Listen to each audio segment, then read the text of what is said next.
शब्द तलवार से, बेबाकी कटार सी, और किरदार ऐसा कि कोई एक बार मिले तो मर मिटे। हम बात कर रहे हैं एक ऐसी शख्सियत की जो उन्हें भी झुका दे, जिनको सत्ता विरासत में मिली। एक ऐसा नेता जो जितना जमीनी उसके विचार उतने ही गगनचुंबी, निडर ऐसा कि सरकारों को झुका दे। जी हां, हम बात कर रहे हैं देश की संसद में नागौर लोकसभा क्षेत्र की नुमाइंदगी करने वाले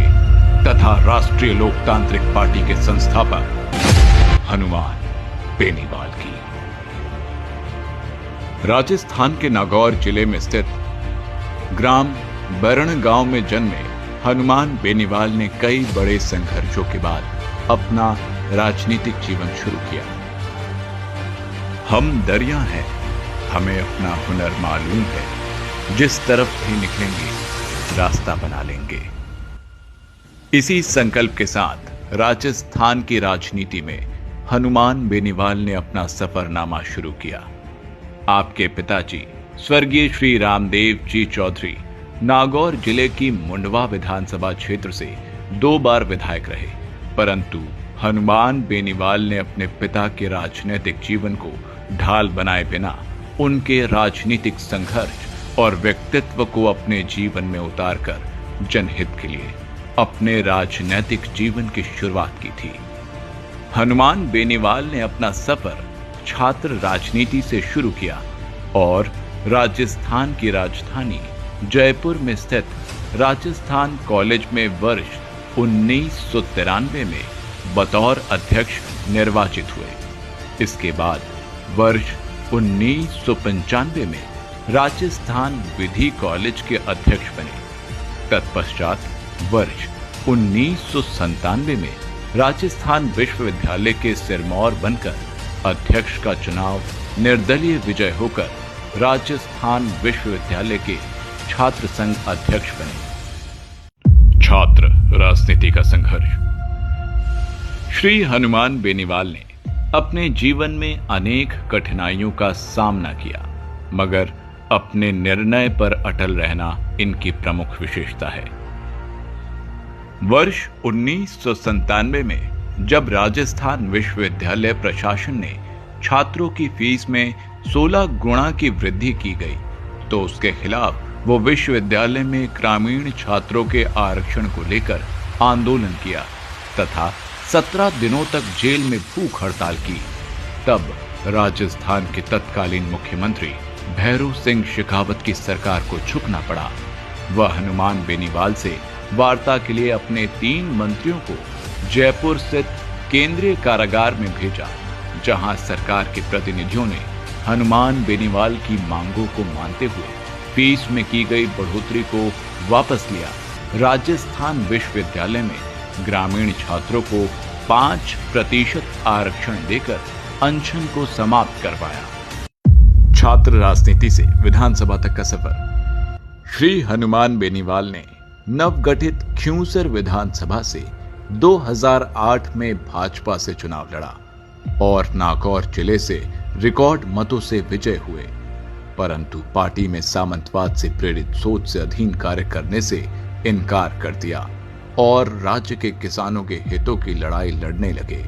और प्रदेश में जहां जहां किसान व युवा पर अत्याचार हुआ, वहां वहां हनुमान बेनीवाल उनकी आवाज बनकर पहुंचे और किसानों तथा युवाओं के दिल में विशेष जगह बनाई। पार्टी की विचारधाराओं के ऊपर उठकर उन्होंने सड़क से लेकर संसद तक लड़ाई लड़ी और वर्ष 2013 के विधानसभा चुनाव में ख्यूसर से निर्दलीय प्रत्याशी के तौर पर चुनाव लड़ा। जनता ने ख्यूसर से भाजपा और कांग्रेस दोनों पार्टियों को नकार दिया और हनुमान बेनीवाल ख्यूसर से भारी मतों से विजयी हुए।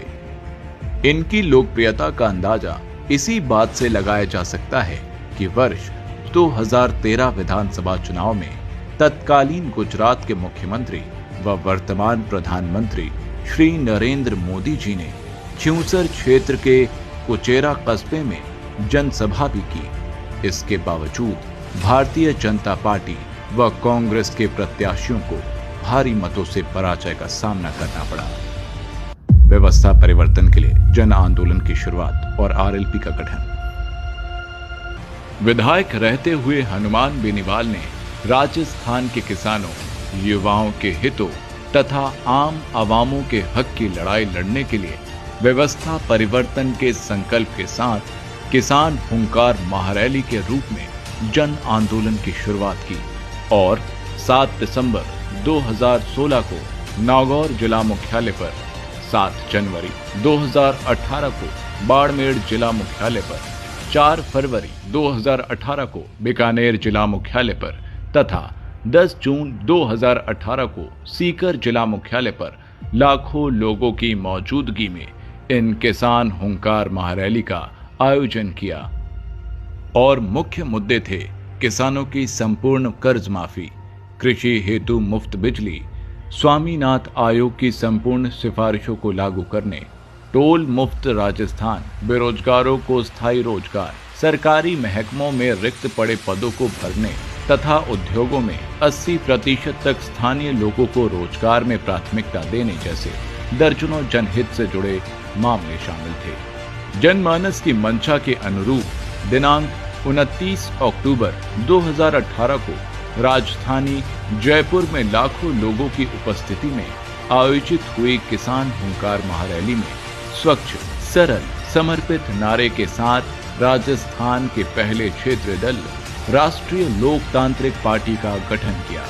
और हनुमान बेनीवाल जी के संघर्षों के परिणाम स्वरूप राजस्थान की जनता ने 2018 के विधानसभा चुनाव में आरएलपी पार्टी से 3 विधायकों को चुनकर राजस्थान की विधानसभा में भेजा। वर्ष 2019 के लोकसभा चुनाव से पूर्व केंद्र की सत्ताधारी पार्टी भाजपा ने आरएलपी की ताकत और हनुमान बेनीवाल के तेवर को देखते हुए नागौर संसदीय क्षेत्र की सीट आरएलपी के लिए छोड़ दी और हनुमान बेनीवाल नागौर लोकसभा से भारी मतों से विजयी होकर देश की संसद में पहुंचे और नतीजा ये रहा कि हनुमान बेनीवाल तथा आरएलपी की मदद की वजह से राजस्थान की अन्य सभी 24 लोकसभा सीटों पर भाजपा के उम्मीदवार चुनाव जीते, जिनमें से कई लोकसभा सीटों पर हनुमान बेनीवाल के प्रचार की बदौलत किसान वर्ग व उनके चाहने वालों ने लोकसभा चुनाव में भाजपा की डूबती नाव को बचाया। देश की सबसे बड़ी पंचायत लोकसभा में हनुमान बेनीवाल ने अपने तेवर और अंदाज बरकरार रखा और जिस बेबाकी से उन्होंने राजस्थान की विधानसभा में जनता के मुद्दे में अव्वल रहे, उसी तर्ज पर संसद में ईआरसीपी, आरक्षण, महंगाई तथा किसान, दलित व वंचित तथा पिछड़े तबके की आवाज को बुलंद किया तथा राजस्थान के सभी सांसदों में से जनहित के मुद्दे उठाने में अव्वल नजर आए। वर्ष 2020 में जब केंद्र सरकार किसान विरोधी 3 काले कानून लाई, तब किसानों के समर्थन में केंद्र की एनडीए सरकार से अपना समर्थन वापस लिया और शाहजहांपुर बॉर्डर पर 70 दिनों तक आरएलपी के समर्थकों के साथ मौसम की विपरीत परिस्थितियों में सड़क पर बैठे रहे और नतीजा ये रहा कि केंद्र सरकार को तीनों काले कानून वापस लेने पड़े। भारतीय सेना में जब अग्निपथ नाम की योजना लाकर संविदा भर्ती प्रारंभ की, तब देश में सबसे पहले सांसद के रूप में हनुमान बेनीवाल ने सेना को ठेके पर देने की योजना का विरोध किया और जून 2022 में जोधपुर मुख्यालय पर अग्निपथ योजना के खिलाफ 2 लाख युवाओं की रैली करके कड़ा संदेश केंद्र की सरकार को दिया। वहीं देश के लिए मेडल जीतने वाली पहलवान बेटियों के मान सम्मान की लड़ाई में सबसे पहले उनका साथ दिया तथा प्रदेश भर में पहलवानों के समर्थन में राष्ट्रीय लोकतांत्रिक पार्टी ने प्रदर्शन किया। हनुमान बेनीवाल के नेतृत्व में राष्ट्रीय लोकतांत्रिक पार्टी ने राजस्थान में बजरी माफिया के खिलाफ जन आंदोलन छेड़ रखा है। वहीं जालौर के इंद्र मेघवाल प्रकरण थाना गांची में दलित महिला के साथ सामूहिक दुराचार, अलवर की मुख बधिर बालिका के साथ हुए अन्याय